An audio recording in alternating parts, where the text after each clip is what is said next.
Mirë se po takohemi edhe këtë javë në kronikën e Rregull të Librit në Mirëmëngjesi Kosovë, në televizionin publik të Kosovës të dashur lexues. Edhe ju që e keni me shumë qef këtë kronikën e librit, njëjtë si unë dhe Visari që e përgatisim me shumë dashuri dhe me shumë shije.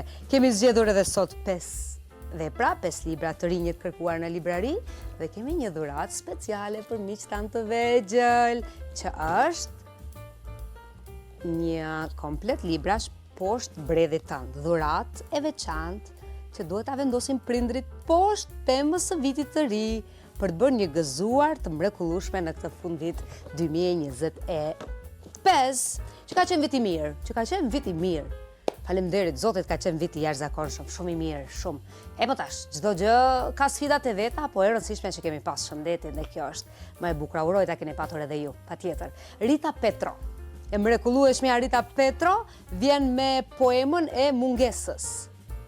Një libër fantastik, edhe formati, edhe ngjyrat, edhe prerja, pa diskutim edhe shihni elegancën që Rita ka në çdo varg të saj. Në fakt, kjo poem për vetminë e njeriut edhe për vetminë e yllit që shuhet pa emër, për vetminë e atij që ikën edhe për vetminë e atij që mbetet, për vetminë e të moshuarit dhe arrogancën e triut, për vetminë e shpirtit që e merr malli për trupin e vet, për vetminë e një populli të vogël para pushtetit të madh, për instiktin e dhunës dhe për instiktin e mbrojtjes, për bollëkun material dhe për boshllëkun shpirtëror, për bukurinë e përkohshme artificiale dhe për bukurinë e përjetshme universale. Kjo është poema e mungesës, nëpërmjet estetikës së mungesës, krijohet një dialektik poetike ku Rita Petro e shfryen krejt vrullin e vet poetik e artistik. Thjeshtësia me cilën Rita Petro e arrin këtë, duke shpërfaqur në mënyrë të jashtëzakonshme artisten për brenda vargut, e bën të veçantë si gjithmonë Rita Petro. Ne gjeni në çmimin prej 12 eurosh librin Si perëndimet blu në planetin Mars. Blu e shëndruan perëndimet e diellit pa ty dhe u shëndruan ato pa ty. Bluja mbiu në vend të së gjelbrës tek bari e pemët. Blu gjaku im jo prej fisnikris, por prej hidhrimi. Blu uji, blu gjithçka.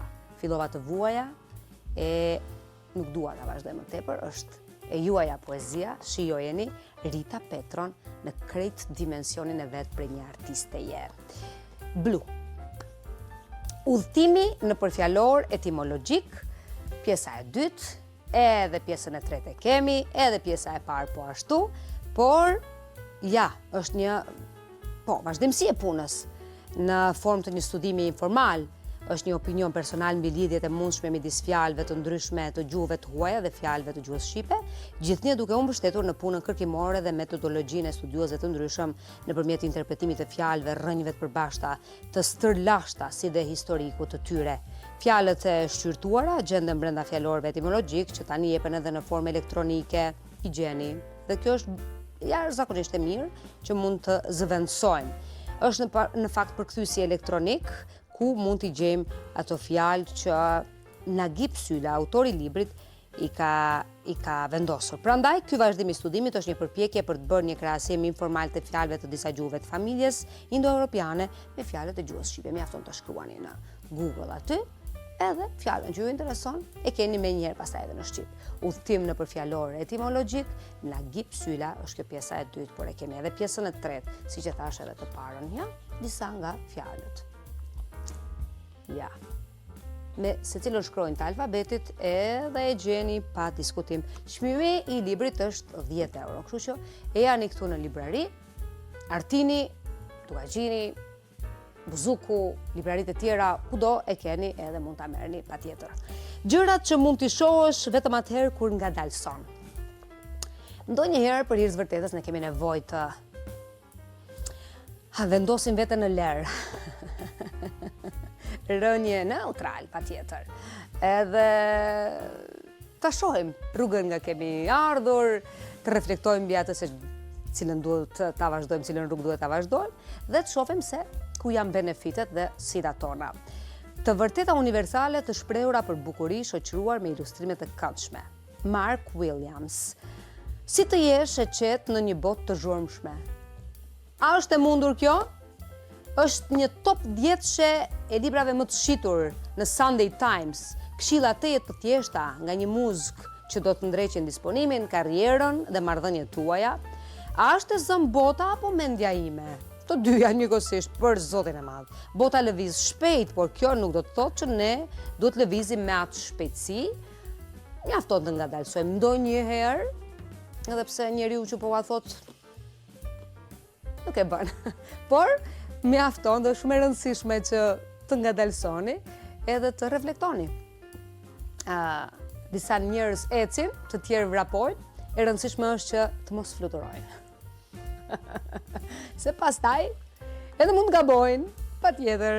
Kështu që gjërat që mund t'i shohësh vetëm atëherë kur ngadalson, ishe më kthjellët, ishe më bukur, ishe më pastër, edhe reflekton bukur për to. Sepse çdo takim ka një kuptim.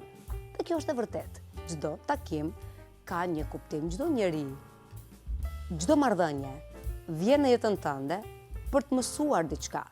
Kështu që mos i neglizhoni asnjë nga gjërat që ndodh në jetë. Gjithçka ndodh për një arsye. Çdo takim ka një kuptim. Për atë që e di çfarë kërkon, çdo gjë është një shenjë. Krejtësisht një shenjë. Në një zemër të pastër nuk rri dot inati. Kjo e vërtet shumë. Një gjuhë që kërkon të vërtetën nuk ndotet nga gënjeshtra. Nëse çdo gjë në jetë shkon mrapsht, dije se ti ke hyrë në drejtimin e gabuar. Jep shenjë në anën tjetër dhe ndro drejtim.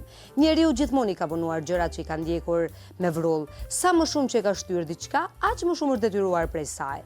Aty ku ka tërhequr fort e ka thyer, aty ku ka besuar se ishte e vërteta, ka kapluar nga ëndra e saj dhe sërish është vënë në provë nga realiteti i asaj ëndre. Ky nuk është ndëshkim, por thjesht është një kosto që e paguajmë në jetë. Jeta është një provë ku ëndra dhe e vërteta ndrojnë vazhdimisht vendet nganjëherë dhe duke u gëshëtuar me shoqa-shoqen. Ritakimi i papritur pas shumë vitesh mes një dervishi të ri dhe një gruaje të lodhur që nuk i ka larë dot hesapet me të shkuarën, do të bëhet shkak që miqësia e tyre e pasbehur të vihet sërish në provë, sepse gjërat që ata duhet i mësojnë njëri tjetrit ende nuk kanë marrë fund. Ky roman është një nga librat e preferuar të shumë njerëzve dhe është përkthyer në më shumë se 15 gjuhë të botës, do t'ju hap dyert e shndrimit vetvetes, kështu që mos i neglizhoni shenjat që ju vijnë nga universi. Çdo takim ka një kuptim. Dhe siç e thash, ja tek jemi. Dikush i ka hapur dhuratat për vitin e ri, dikush ende pret, sepse kemi edhe pak kohë patjetër, edhe një javë kohë derisa t'i hapim ato të bukurat dhurata që fshihen poshtë pemës së vitit të ri. Kështu që ja një ide për ndër të dashur, më mirë se çokoladat, më mirë se Haribo, më mirë se snack ose gjëra që mund na prishin edhe dhëmbët, ja tek janë. Hajde i hapim? Baba Dimri për mua erdhi më herët si vjet. Ja, për mua dhe për ju. Shihni se sa të mira janë. I vetëm në shtëpi kush nuk e ka parë Kevin? Kush nuk ka mësuar nga të bëmat e Kevin? Kështu që është tepër e rëndësishme që ta lexoni, klasike patjetër, por edhe ilustruar, një kopsht, pastaj arti me anë të lapsit, hiezime, ku ju gjatë pushimeve të dimrit mund të kënaqeni, duke ilustruar, vizatuar, ngjyrosur, edhe lexuar, kështu që ja, tek janë dhuratat tona për ju për festën e ndrimit të viteve. Urime vitin e ri. Sa bukur, sa lezet.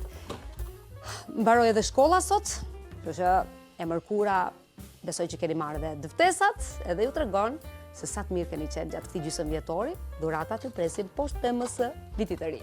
Nga unë dhe Visar Saliu, dy njerëzit që kemi realizuar prej vitesh tashmë kronikën e librit, ju dëshirojmë paqe në shpirtrat tuaj, edhe sa më shumë shëndet për vitin e ri që po vjen, dashuri, lumturi, dhurojeni me bollëk, se krejt do t'u kthehet mrapsht, edhe do ta merrni me vete për gjithmonë.